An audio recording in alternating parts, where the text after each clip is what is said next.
There is a point in the evening when a city begins to give up some of its noise.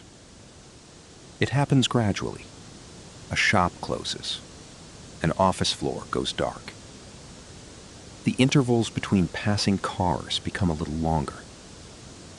Behind apartment windows, one room after another disappears into shadow. Elevators make fewer journeys. Train platforms thin out. Kitchens are cleaned for the last time that day. From a distance, the city seems to be winding down. And in a sense, it is. Millions of small demands are disappearing from the system. Lights are being switched off. Computers are going to sleep. Machinery that belongs to the working day has stopped. Roads that were crowded a few hours earlier may now be almost empty. But this visible slowing can be misleading. A glass of water would still arrive at a tap. A phone could still reach a server on another continent. Refrigerated food would remain cold inside a warehouse. Signals from clocks far above the earth would continue reaching antennas on the ground. Somewhere, a freight train would be moving through darkness. Somewhere else, an operator would be looking at a screen. None of these things waits for morning. The systems behind an ordinary night do not all behave in the same way. Some become less busy. Some barely notice the difference. Others use these hours precisely because much of the daytime activity has gone away. Together, they form a version of the world that is rarely seen as a whole. Not because it is secret, mostly because it works. Infrastructure has a peculiar way of becoming invisible when it is reliable. Water appears, lights come on, messages arrive, food reaches shops, a train enters the station at roughly the time printed on the timetable. The machinery, cables, reservoirs, control rooms, and people behind those small certainties usually remain somewhere beyond the edge of attention. Night makes that separation a little easier to notice. With fewer visible things happening, the systems underneath them are still there. Water continues to move through pipes buried beneath empty streets. Data passes through strands of optical fiber. Electrical equipment adjusts to a pattern of demand that is different from the one it faced during the afternoon. Containers cross ports under artificial light. Satellites continue along paths that make no allowance for local bedtime. And through all of it, responsibility passes from one person to another. A shift begins as another ends. An alarm is acknowledged. A maintenance crew receives an instruction.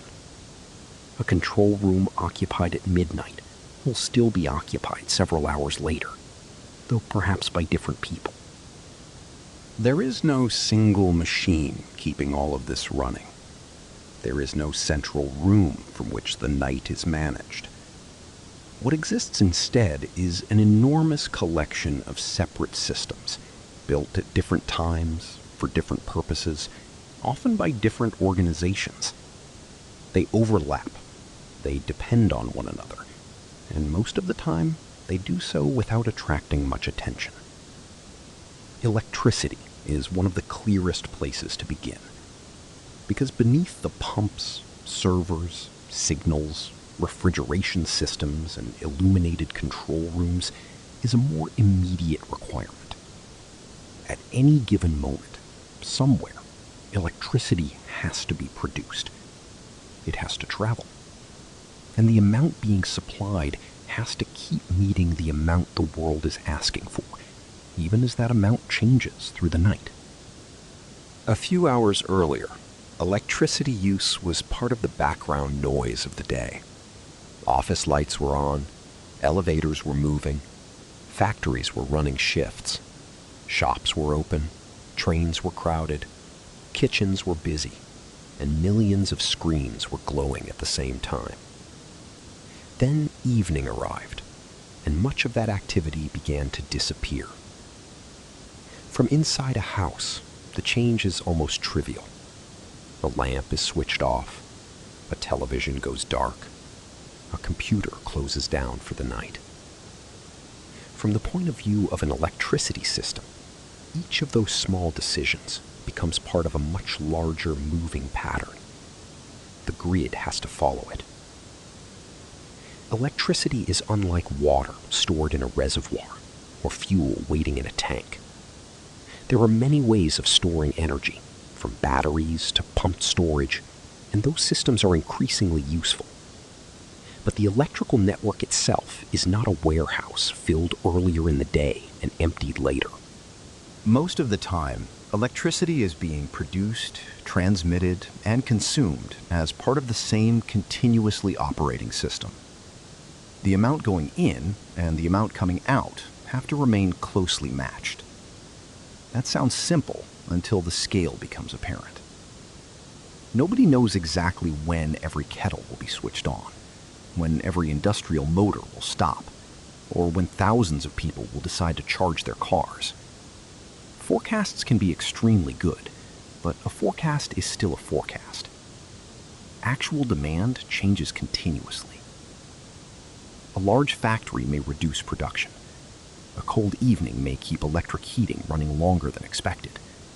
A sports event ends, and thousands of homes change their behavior within a short period. Wind generation can rise or fall. A generating unit can unexpectedly become unavailable. None of these changes has to be dramatic on its own. The grid simply has to absorb all of them.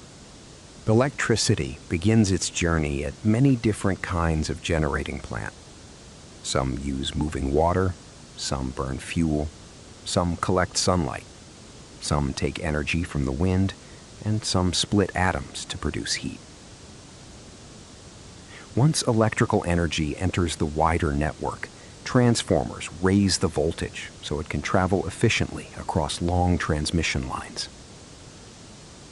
Those lines are the large arteries of the system. Closer to towns and cities, substations transform the electricity again. Voltage is reduced in stages, and the network branches into smaller distribution lines until it finally reaches streets, buildings, and individual rooms. It is an enormous physical machine, but most of it has no obvious motion. A transmission tower does not look particularly busy at 2 in the morning. Neither does a transformer. Yet the condition of the system is changing all the time. One clue is frequency. An alternating current grid operates around a particular frequency, and that frequency shifts slightly when the relationship between generation and demand begins to move out of balance. If demand becomes greater than the available supply, frequency tends to fall. If generation exceeds demand, it tends to rise. The changes are usually small. That is exactly the point. A well-run electricity system is making adjustments before those small differences become large ones. Generators can increase or decrease output. Storage can respond. Other resources can be brought into service or held back. Operators plan for expected demand, but they also need enough flexibility to respond to what the system is actually doing. This balancing work continues through the night. In Britain, part of that responsibility sits with the Electricity National Control Center. The name suggests something more theatrical than the reality probably deserves. Most of the work is not a sequence of emergencies. It is observation, forecasting, adjustment, and preparation. Operators work with information arriving from across the power system. They can see how demand is changing, what generation is available, where constraints may be developing, and what actions might be needed to keep the network balanced. Some changes have been expected for hours. Others need to be handled as they appear. The control room is therefore looking at 2 versions of the electrical system at once. the one planners expected to exist, and the one that actually exists now. Most nights, those two versions remain comfortably close. Keeping them that way is the work. There is something slightly counterintuitive about the nighttime grid. Demand may be lower, but lower demand does not mean the system can simply be left alone. Different generating sources have different operating characteristics. Transmission lines still have limits. Equipment can fail at any hour. Weather still moves across the network. Maintenance may be taking place precisely because demand is lower. The system becomes different at night, not inactive. And electricity cannot be considered in isolation. The grid supplies far more than lamps, televisions, and phone chargers. A water treatment plant needs power. So does a pumping station. Traffic signals need it. Railway signaling needs it. Telecommunications equipment needs it. Refrigeration systems inside warehouses need it. Hospitals, data centers, and control rooms all build layers of backup precisely because losing electrical power can quickly become something more than an inconvenience. An infrastructure system can depend on the electrical grid, while also maintaining batteries, generators, or other forms of emergency supply in case that grid connection disappears. Reliability is often built this way, not as one perfect machine that can never fail, but as several layers arranged so that one failure does not immediately become a complete loss of service. By the deepest part of the night, household electricity demand may be far below its daytime peak, but the grid is still carrying loads that cannot simply be postponed until morning. Street lighting continues. Rail systems continue to draw power where services are still running. Telecommunications equipment remains active whether anyone happens to be making a call at that particular moment or not. Refrigerated warehouses do not become warmer because the local population has gone to bed. And beneath streets that now look almost empty, pumps may still be moving water. That is where the electrical grid begins to disappear into another system. Water has its own reservoirs, pipes, treatment plants, and control rooms. In some places, gravity does much of the work. In others, large pumps must lift water or maintain pressure across a network. Either way, when someone turns a tap at 2 a.m, the water does not begin its journey at that moment. A considerable amount of work has already happened before the first drop appears. A tap opened in the middle of the night gives almost no hint of the system behind it. There is a brief movement of the handle, a change in pressure, and water appears. The response feels immediate. In reality, the water has usually been traveling through a much larger system long before anyone asks for it. Some of it may have begun in a reservoir far outside the city.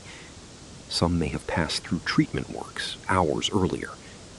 Some has been waiting in storage, already clean, already positioned above or within the distribution network. By the time it reaches a kitchen sink, most of the difficult work has already happened somewhere else. Water systems solve a problem that is both simple and surprisingly awkward. Water is heavy. It has to be collected, treated, stored, and moved over distance. It has to reach buildings at useful pressure, including buildings above street level. It has to remain available even when demand changes rapidly. And once it has been used, another network has to carry it away.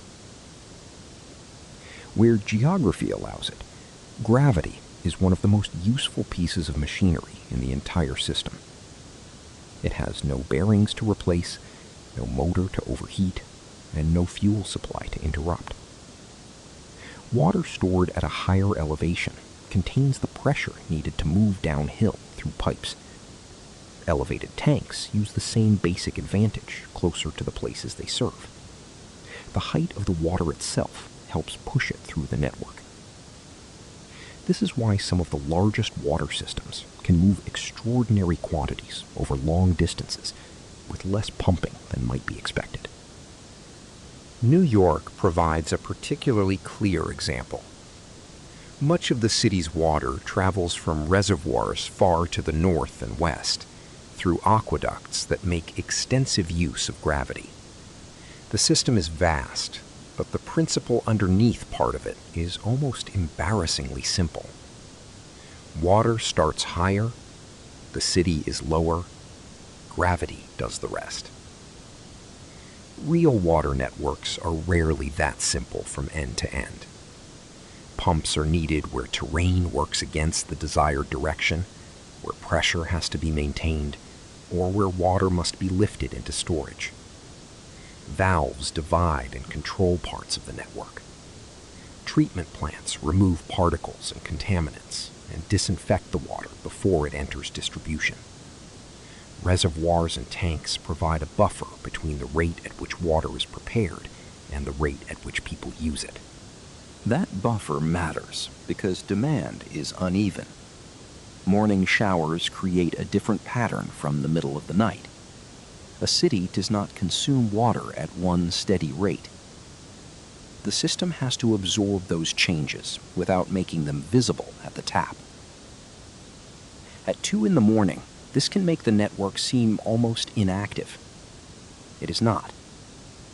Pressure is still being maintained. Storage levels are still being watched. Pumps may be running in some parts of the system and waiting in others. Treatment processes continue. Sensors continue to produce measurements. The people responsible for the network do not need to stand beside every valve or reservoir. Modern utilities use remote monitoring systems to bring information back from equipment spread across large areas. A pressure reading changes. A tank level falls. A pump starts. A flow meter reports something unusual.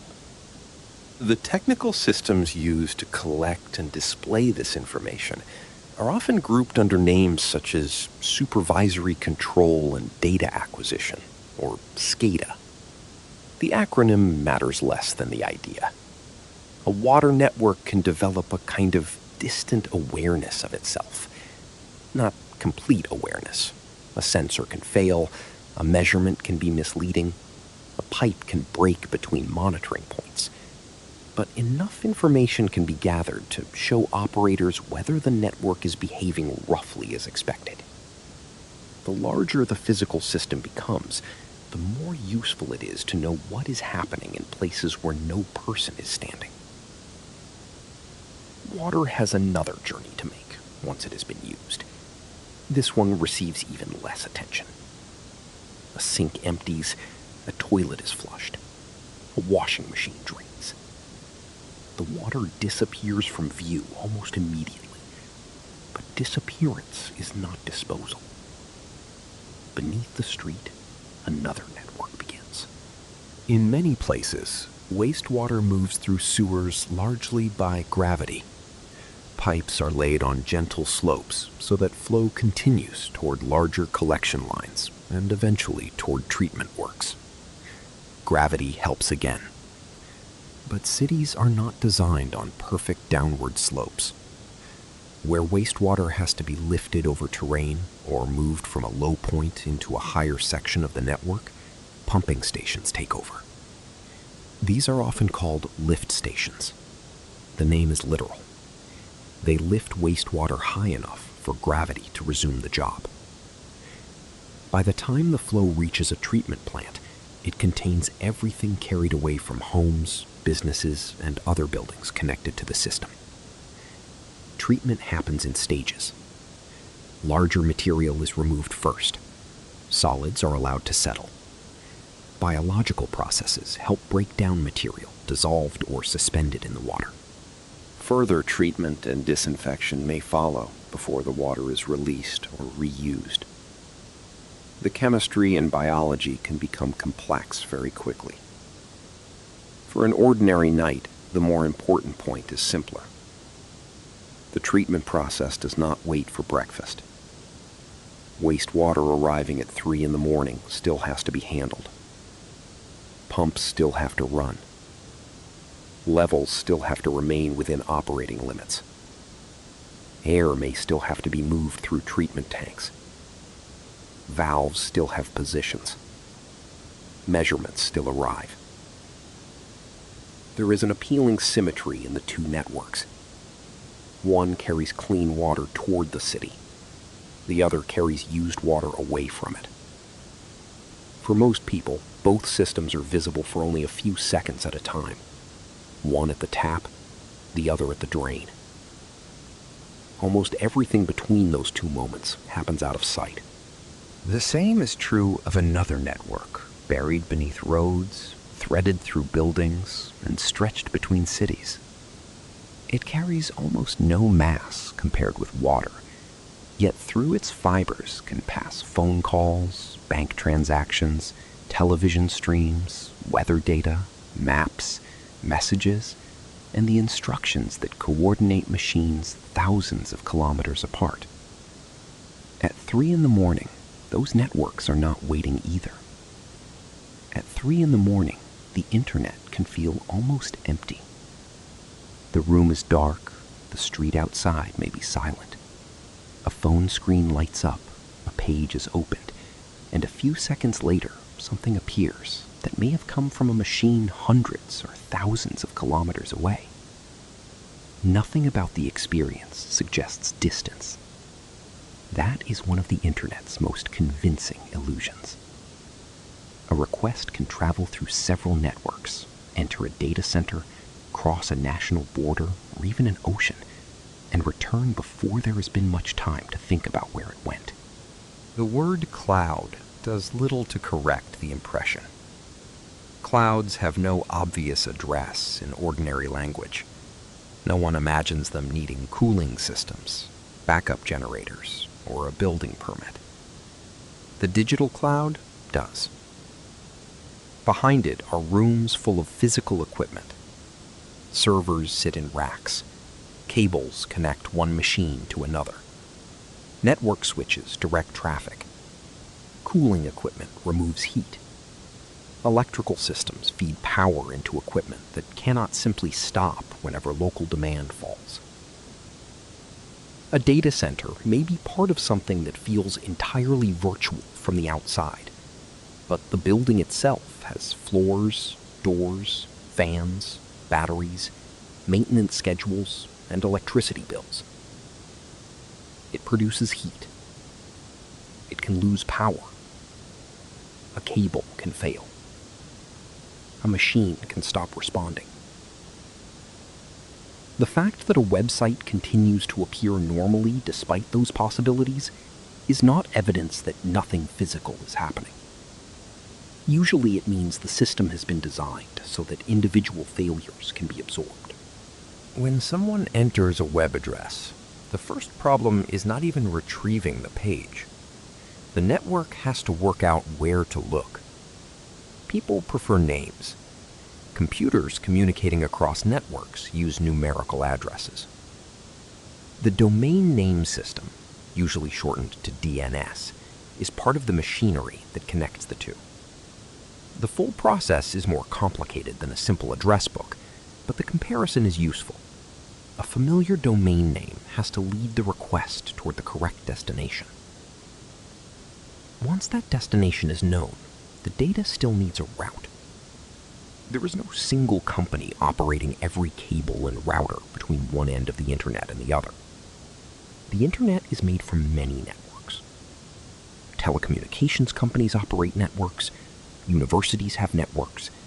Governments and large businesses have them.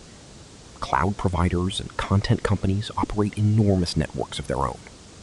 For data to move widely, those networks need places where they can meet. Amsterdam contains one of the better-known examples. At the Amsterdam Internet Exchange, usually called AMSIX, different networks can connect and exchange traffic with one another. The interesting part is not the name, or even the size of the exchange. It is that something as apparently abstract as the internet eventually comes down to physical connections between organizations that have agreed to pass data between their networks. Somewhere there is equipment. Somewhere there is fiber. Somewhere two systems meet. From those meeting points, traffic may take many possible paths. The route is not necessarily the shortest line that could be drawn on a map. Network conditions, commercial arrangements, failures, and the location of available infrastructure all influence where traffic goes. Much of this happens automatically. Routers examine where data needs to go and send it onward according to information they have about the network around them. The process repeats. A message that began as a tap on a screen moves through machines whose names and locations the person holding the phone will probably never know. For short distances, that physical journey is largely hidden, under streets, alongside railway lines, through ducts, and into buildings. For longer ones, the route can become more surprising. Eventually, land runs out. The internet does not. Between continents, most data does not leap from one satellite to another above the atmosphere. It goes underwater. Submarine telecommunications cables lie across the ocean floor, joining landing stations on different coasts.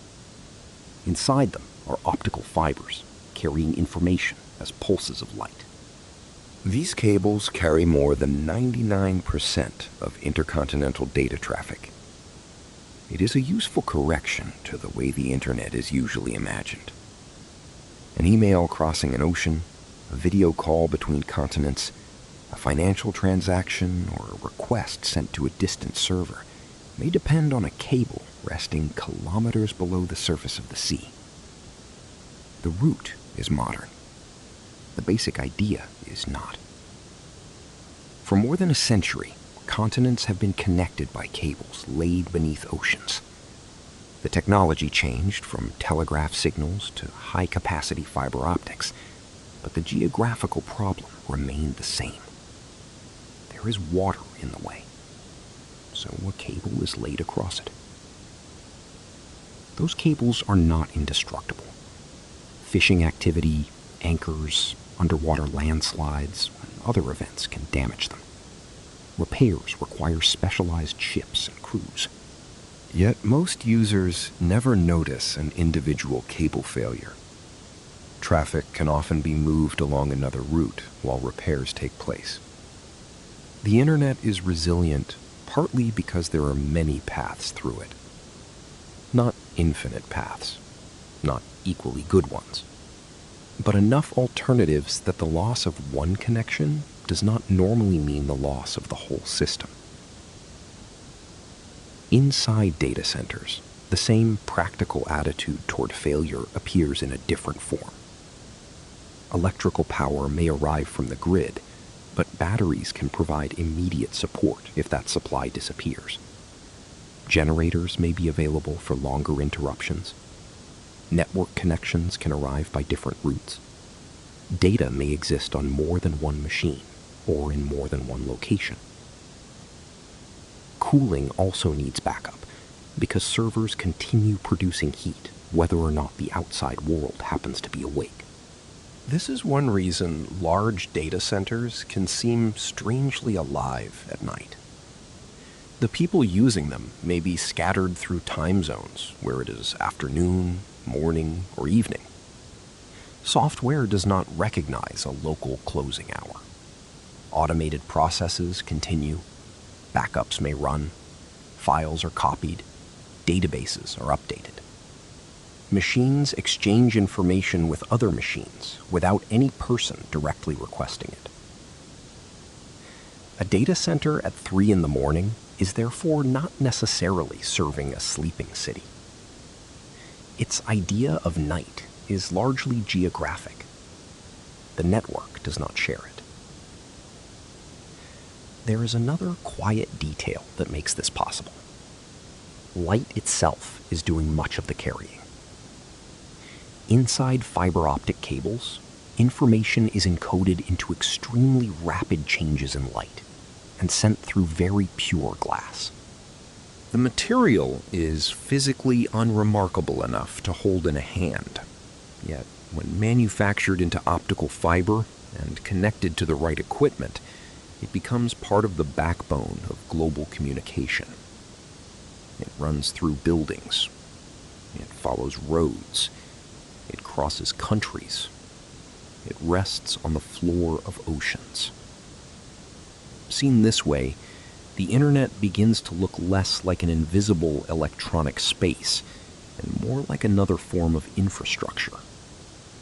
It has roots, junctions, buildings, bottlenecks, maintenance crews, and dependencies. The servers need electricity. Cooling systems need electricity. Cable landing stations need power. Network equipment needs power.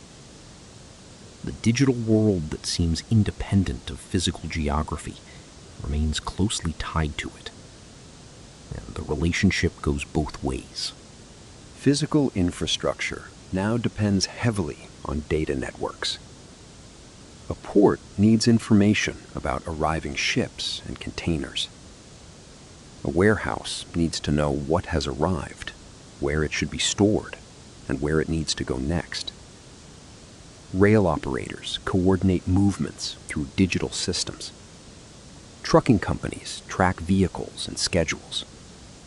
Refrigerated cargo can be monitored while it moves. The data may travel almost instantly. The objects do not. Somewhere beyond the screen, a container still has to be lifted. A pallet still has to cross a warehouse floor. A truck still has kilometers of road ahead of it. And for a great deal of that work, the middle of the night is not an interruption. It is part of the schedule. By the time most city streets have emptied, another kind of traffic is still moving. It may be less visible from an apartment window. Much of it is farther from residential neighborhoods, on ring roads, freight lines, industrial estates, and the edges of ports. Some of it moves more easily because the rest of the day has gone quiet. A refrigerated container arriving at a port after midnight does not care that the shops it may eventually supply are closed. Its journey has its own timetable. Perhaps it contains food that crossed an ocean over the previous 2 weeks. The exact cargo matters less than one requirement. It has to keep moving through a chain of different places without losing the conditions that protect it. For most of its journey at sea, the container was just one colored rectangle among thousands. From a distance, a modern container ship can look almost unnaturally orderly. Containers are stacked into grids, each one carrying something different, all of them reduced to the same basic shape. That standard shape solved an old problem. Cargo used to be handled far more often as it moved between ship, dock, warehouse, rail, and road. Individual crates, sacks, and boxes could be loaded and unloaded repeatedly. A container changes the unit of work. The cargo inside can remain largely untouched, while the steel box around it moves from one form of transport to another. Ship to shore, shore to train, train to truck. The contents continue the journey without needing to be unpacked each time. At a large port, the result is an environment built around transfer. Ships arrive with schedules that stretch across time zones. Cranes move containers between vessel and quay. Terminal equipment carries them into storage areas. Computer systems record where each box has been placed and when it is expected to leave again. At Maasvlakte, on the outer edge of the port of Rotterdam, much of this work can continue with a high degree of automation. The landscape looks very different from the older image of a dock crowded with laborers carrying individual pieces of cargo.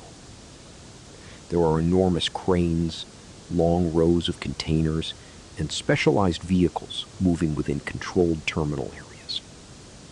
Some machines operate without a driver sitting inside them. The absence of a driver does not mean the absence of people. Someone maintains the equipment.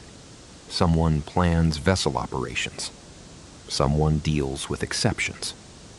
Someone decides what to do when the neat sequence represented in software meets the less neat reality of weather, delays, or damaged machinery. But much of the routine movement can continue through the night.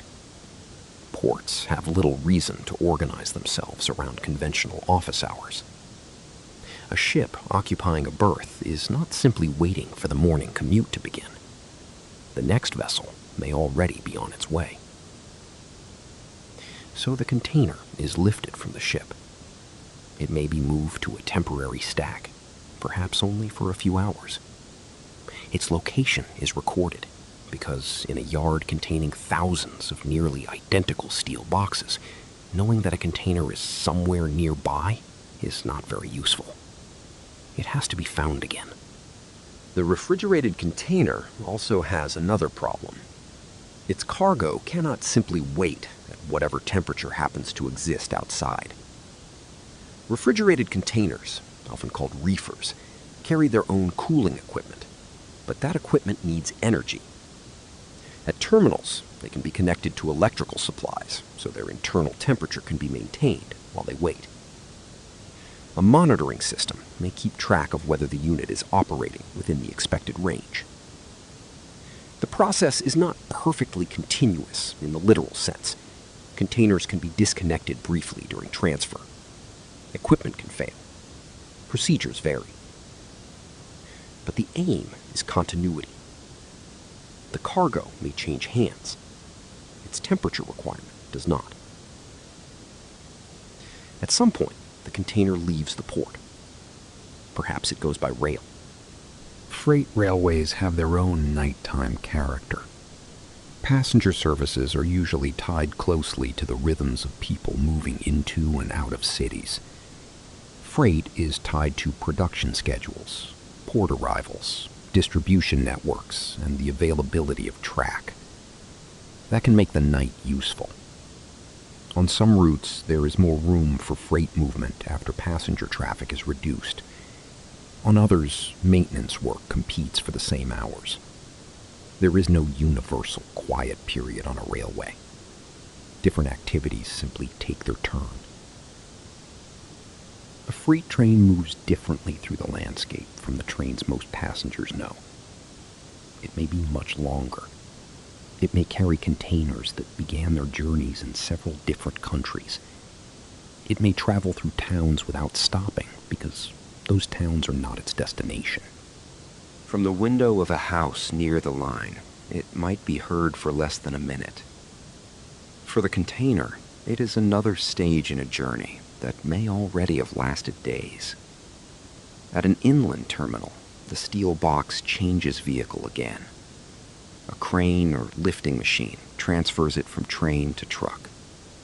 The truck may carry it directly to a warehouse or distribution center. By now, several separate organizations may have been involved. Shipping line, port operator, rail company, trucking company, warehouse operator, possibly customs authorities, freight forwarders, and others in between. The physical journey is fragmented. The information around it cannot afford to be.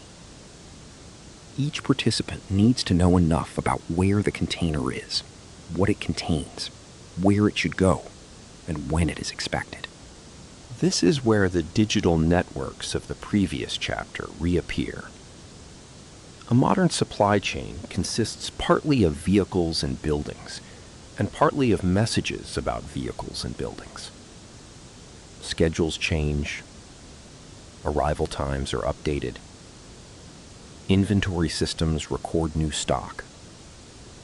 Warehouse software assigns space. Drivers receive instructions. The container may move only a few dozen kilometers in an hour, but the information surrounding it can move across continents in a fraction of a second. Eventually, the container reaches a distribution center. From the outside, warehouses often look unusually still. They are large, windowless buildings with loading bays spaced along one side. At night, there may be little to suggest how much activity is taking place inside. But distribution centers are built around movement. Pallets arrive. Goods are checked. Loads are divided. Orders are assembled. Some products may stay for days. Others leave within hours. In highly automated facilities, conveyors and sorting equipment can move goods through parts of this process. In others, people driving forklifts and pallet trucks do much of the work. Usually it is some mixture of the two. Automation tends to appear where repetition is useful. Human beings remain useful where the world refuses to repeat itself neatly. A damaged package. A label that cannot be read. A pallet in the wrong place. A delivery that arrives late. Large systems encounter small deviations constantly. Our refrigerated cargo continues through all of this under an additional constraint. Cold has to be preserved. Food safety rules vary by product and by country, but the physical problem is universal enough. Heat moves. A refrigerated system has to remove the heat that enters through walls, doors, and warm air each time the cargo is exposed. Storage rooms are insulated. Vehicles are cooled. Temperatures are monitored. Loading is organized to limit unnecessary exposure. The cold chain is not one machine. It is an agreement maintained across many machines and many handovers. The container leaves one organization and enters another. The temperature requirement goes with it. A freight train gives way to a truck. The destination remains the same. One driver ends a shift. Another may continue the route. Information passes forward. Responsibility passes with it. By the early hours of the morning, the goods may be closer to the shelves where they will eventually be seen. But even that final visible destination is only one point in a much longer chain. Most of the journey took place where consumers never saw it. At sea, inside a terminal, on a night motorway, across a freight yard, under warehouse lighting. The system works partly because those movements are coordinated in time. Ships have arrival windows. Railways have paths through the network. Warehouses have booking slots. Drivers work under schedules. Refrigerated cargo has limits on how long it can remain outside controlled conditions. Modern logistics, therefore, depends on knowing not only where something is, but when it is there. Time has to be shared. Vehicles have to navigate. Networks have to agree on sequence. And some of the most precise clocks involved in that coordination are not in ports or warehouses at all. They are orbiting above them. From the ground, most of the systems in orbit are easy to ignore. A satellite may pass overhead without being visible at all. There is no sound, no obvious movement.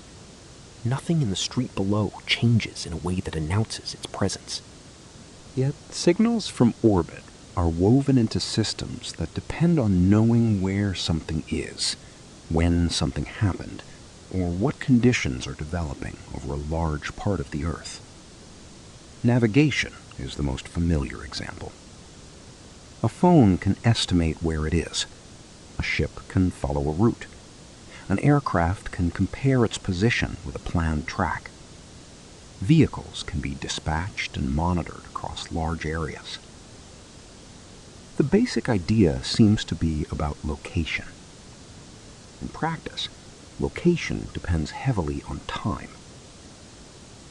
Navigation satellites broadcast signals that contain extremely precise timing information.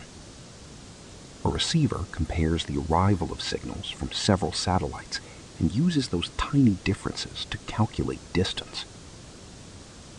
The distances are enormous by everyday standards. The differences in timing are not. A very small error in time becomes a much larger error once it is converted into distance. This is why satellites used for navigation carry clocks designed to remain extraordinarily stable. In systems such as GPS and Galileo, atomic clocks provide the timing reference. The term can make the equipment sound more exotic than the underlying problem. A satellite sends out a signal. The signal travels at the speed of light. A receiver measures how long that journey appears to have taken. If the clock is wrong, the distance is wrong. And if several distances are wrong, the calculated position begins to move away from reality. A few billionths of a second can matter. This is one of those places where modern infrastructure becomes dependent on scales that human senses are not equipped to notice. A person waiting for a bus would never detect a timing error measured in nanoseconds. A navigation system can. But navigation is only one use of these clocks. Precise time itself is valuable. Telecommunications networks need equipment in different places to remain synchronized. Parts of the electrical grid use precise timing when measuring and comparing conditions across wide areas. Financial and communication systems timestamp events. Transport networks use shared time for coordination. Not every clock in these systems is directly watching a satellite, and resilient infrastructure does not rely on a single source of timing if that source can be interrupted. But satellite navigation systems have become an important way of distributing a common reference. A clock in orbit can influence machines that never move at all. That creates an interesting reversal. Navigation appears to be about helping moving objects understand where they are. Precision timing allows the same satellite system to help stationary networks agree on when they are. A freight company needs locations. A telecommunications network needs synchronization. A grid operator may need measurements collected at distant points to be compared against the same time reference. The signals themselves are weak by the time they reach the ground. They have traveled thousands of kilometers through space. Receivers recover useful information from them because they know what kind of signal to look for, and because the system has been designed with extraordinary care around timing. Nothing about that process is obvious to someone standing beneath an open sky. There is another group of satellites whose work is easier to picture. Weather satellites look back toward the Earth. Some move around the planet in orbits that allow them to observe different regions over time. Others occupy positions that allow them to keep watching roughly the same broad part of the Earth continuously. From there, cloud systems can be followed as they develop and move. Large storms reveal their structure. Moisture patterns become visible. Changes that would be difficult to understand from one weather station on the ground can be seen across an entire region. The satellite does not predict the weather by itself. It provides observations. Those observations become part of a much larger process involving ground stations, computers, forecasting models, and meteorologists. The spacecraft is only one part of the system. That is easy to forget because it is usually the most visually interesting part. It has solar panels, antennas, and instruments, It travels through an environment inaccessible to ordinary maintenance crews. It can continue operating for years. But a satellite without infrastructure on Earth would be of limited use. Commands have to be sent. Telemetry has to be received. Orbits have to be monitored. Data has to reach processing systems. Software has to decide when instruments operate and where information should go. Ground stations provide the physical link. Mission operations teams monitor the health of spacecraft and respond when something behaves differently from expectation. Even in space, there is a control room somewhere. The satellite itself also has limits. Solar panels produce power, but available energy has to be managed. Components age. Radiation affects electronics. Temperatures change as a spacecraft moves between sunlight and shadow. Small adjustments may be required to maintain an orbit or orientation. A communication link can be lost temporarily. Equipment can enter a protective mode when something unexpected happens. Most of these events are invisible to anyone outside the teams responsible for the mission. The signal may simply return later. A backup system may take over. Or an engineer on the ground may spend hours trying to understand a piece of telemetry that looks slightly wrong. Orbital infrastructure is less different from terrestrial infrastructure than it first appears. There are still power systems, sensors, communication links, machines operating far from the people responsible for them, and people watching for the point at which those machines stop behaving normally. By now, a pattern has emerged. A power grid adjusts itself through measurements and control. A water network reports pressure and flow from distant equipment. Internet traffic finds other paths when routes become unavailable. Ports and warehouses coordinate machinery through software. Satellites send their condition back to Earth. Automation handles enormous amounts of routine activity. It has to. These systems are too large, too fast, and too geographically spread out for a person to operate every component directly. But automation does not remove responsibility. It changes where responsibility sits. Instead of turning every valve by hand, someone watches the measurements that describe the valves. Instead of manually choosing every route through a network, people build and supervise systems that make those decisions automatically. Instead of steering a satellite continuously, a team defines what it should do and watches for signs that something has departed from the plan. The ordinary hour usually passes without incident. The expected load, the normal temperature, the signal that arrives when it should. The more interesting work begins when something does not. For that, somewhere on the ground, a room remains lit.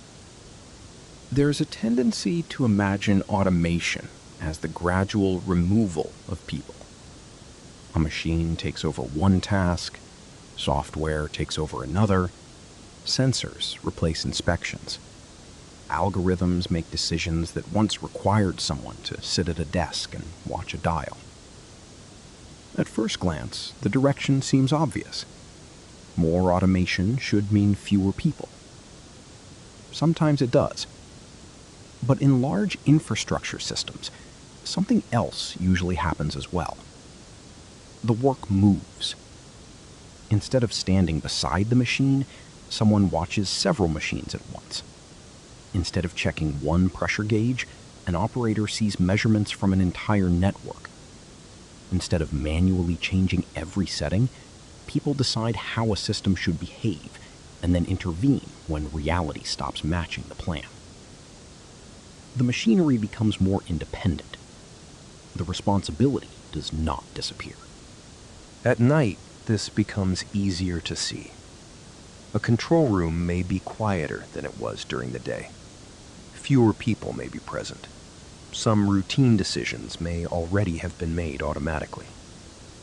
The screens are still on. Information continues to arrive. On an electricity network, operators watch conditions across a system too large to observe directly. Power is flowing through transmission lines they cannot see. Generators are changing output hundreds of kilometers away. Weather is moving across the network. Demand is rising in one place and falling in another. Most of those changes are expected. That matters. The purpose of a control room is not to spend every minute reacting to crisis.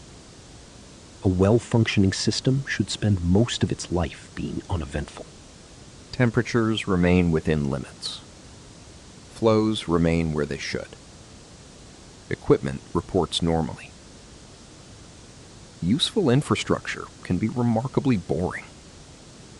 Operators work to keep it that way. A screen may display measurements from thousands of points, but most of those measurements require no immediate action. A value changes slightly. Another remains steady. A line that looked busy an hour earlier becomes less heavily loaded. Software collects much of this information and decides what deserves attention. If a condition crosses a limit, an alarm may appear.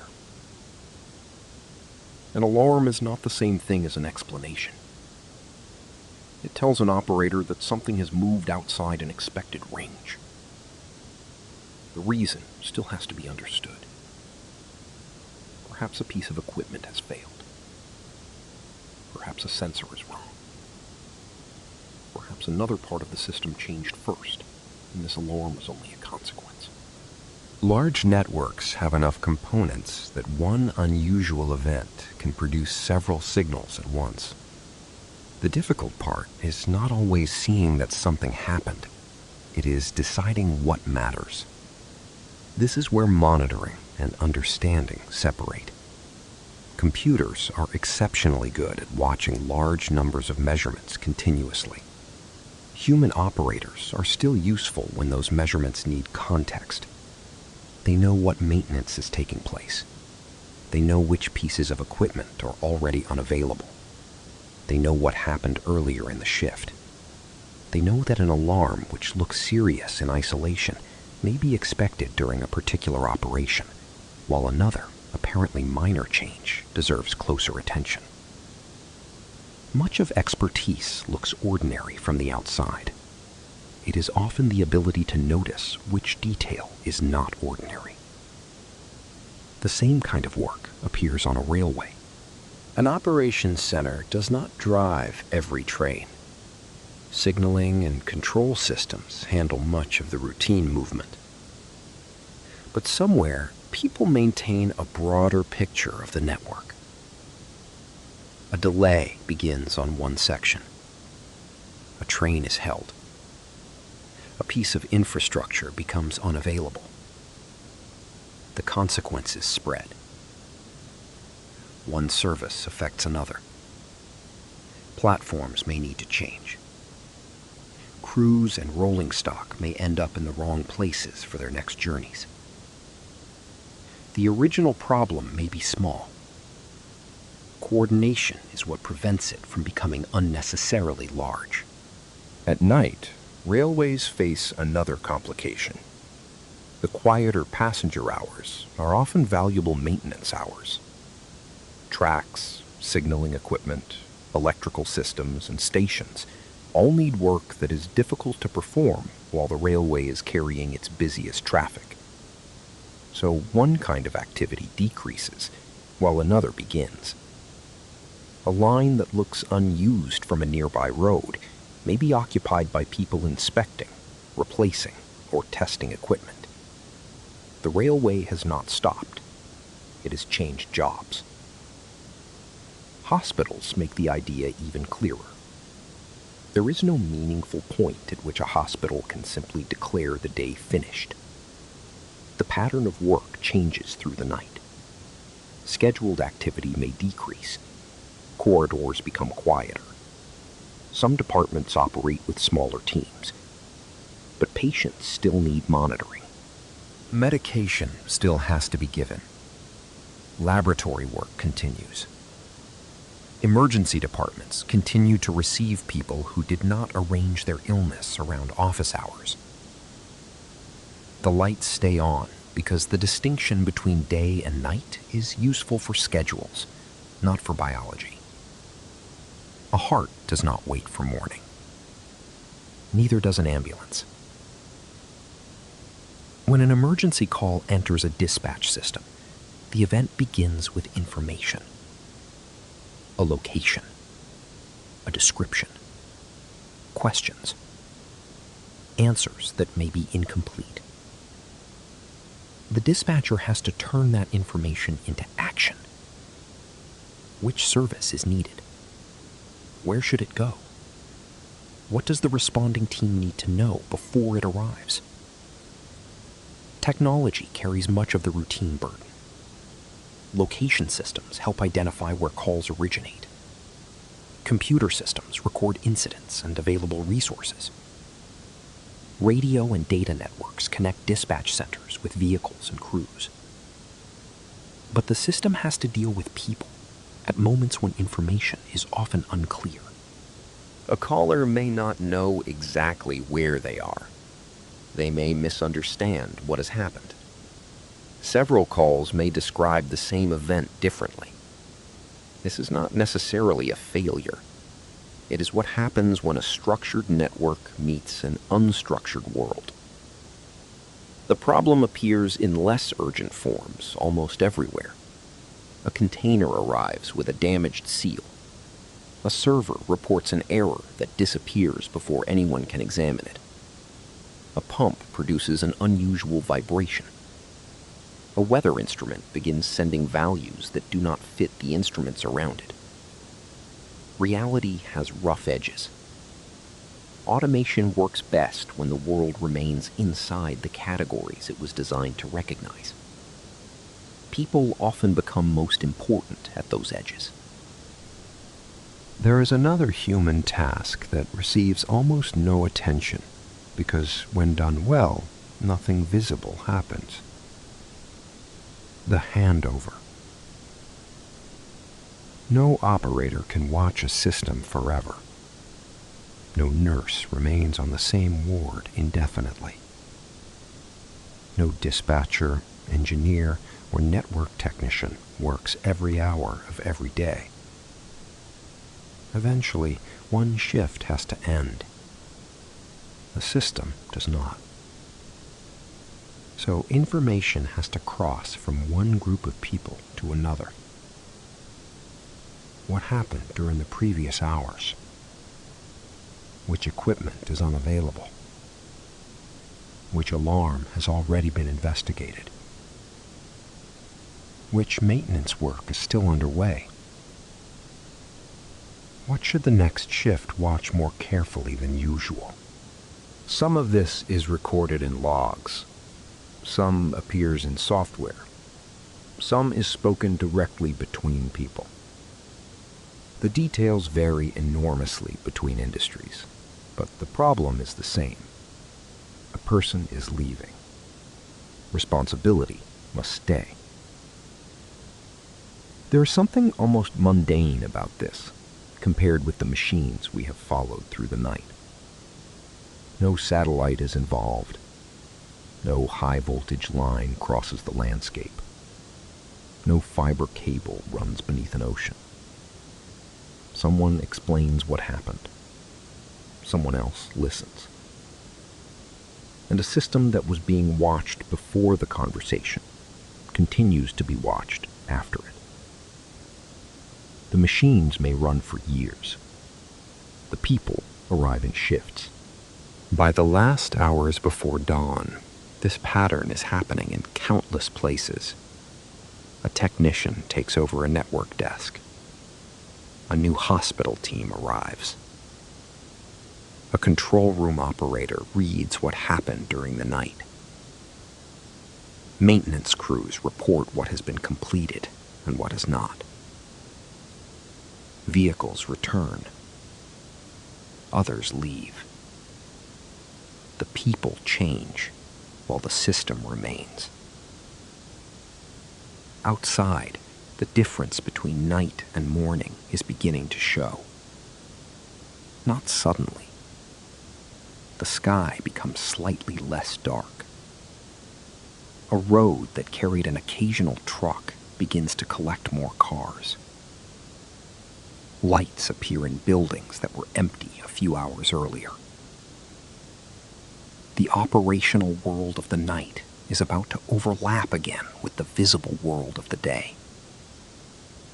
The infrastructure beneath it does not need to wake up. It is already there. Morning does not arrive all at once. At first, the changes are small enough to miss. The darkness outside a control room window loses some of its depth. A road that carried the occasional truck begins to fill more regularly. Lights appear in apartments, then in offices, then across entire buildings. The city is becoming visible again. What changes underneath it is not the existence of the systems we have followed, but the demands placed on them. In homes, kettles and coffee machines begin to draw power. Heating or cooling systems respond to occupied rooms. Elevators start moving more frequently. Shops prepare to open. Stations begin filling with passengers. The electrical grid sees the morning differently from the people creating it. Not as millions of separate routines, but as a changing pattern of demand. Some of those changes were expected hours ago. Forecasts anticipated them. Generating resources were scheduled around them. Operators knew that the quietest part of the night would not last. Now the curve begins to move. The water system feels its own version of morning. Showers begin. Toilets flush. Kitchens open.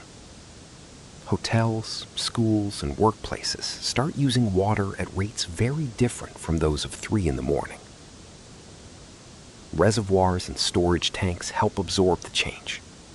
Pumps respond where they are needed. Treatment works continue doing what they were already doing.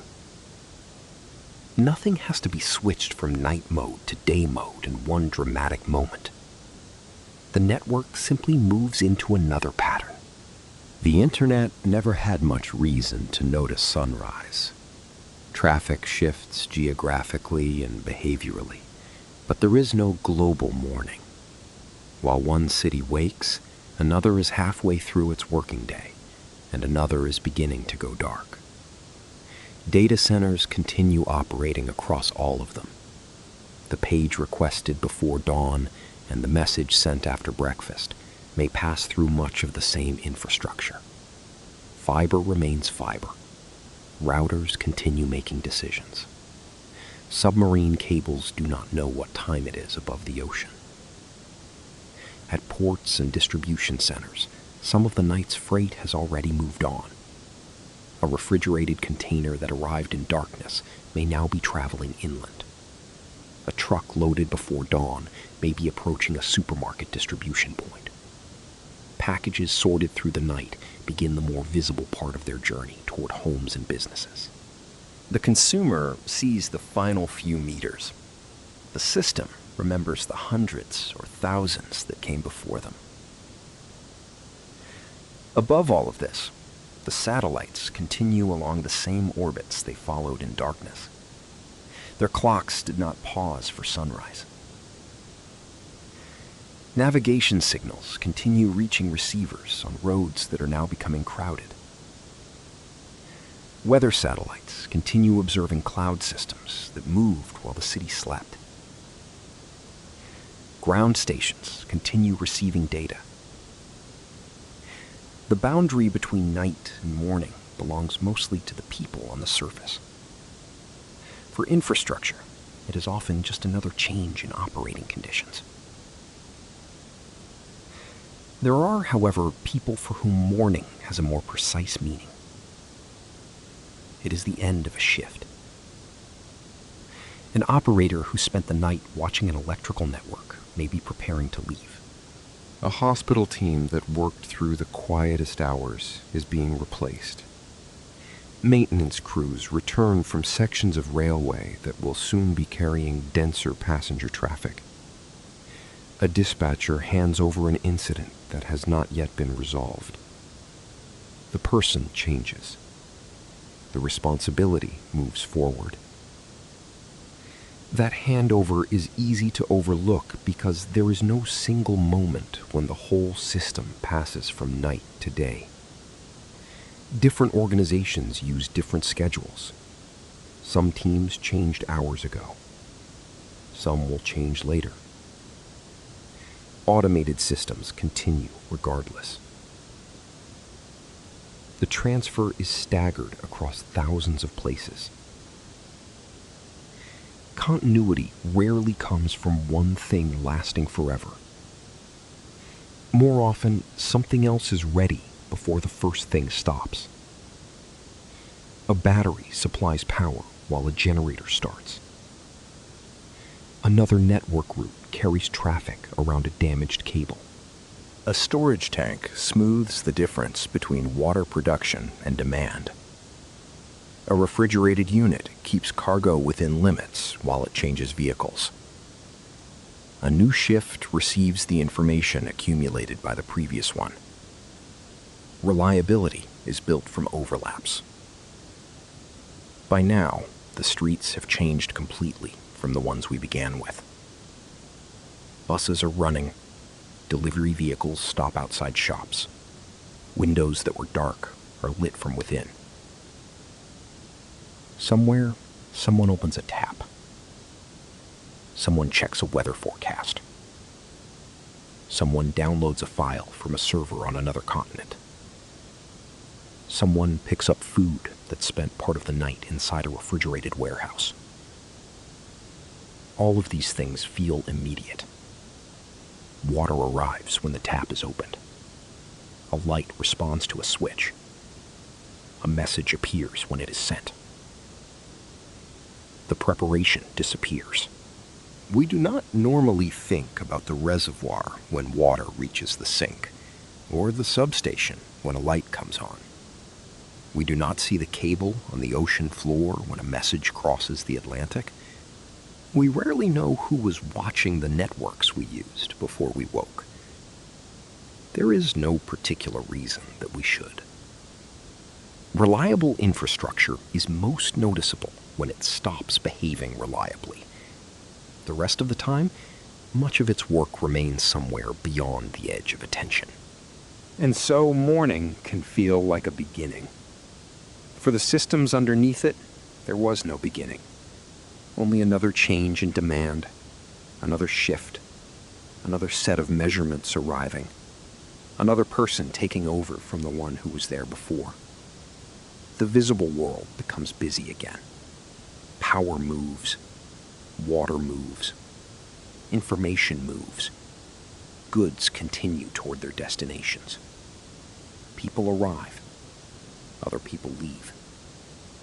And by the time the day has properly begun, most of the work of the night has already disappeared from view.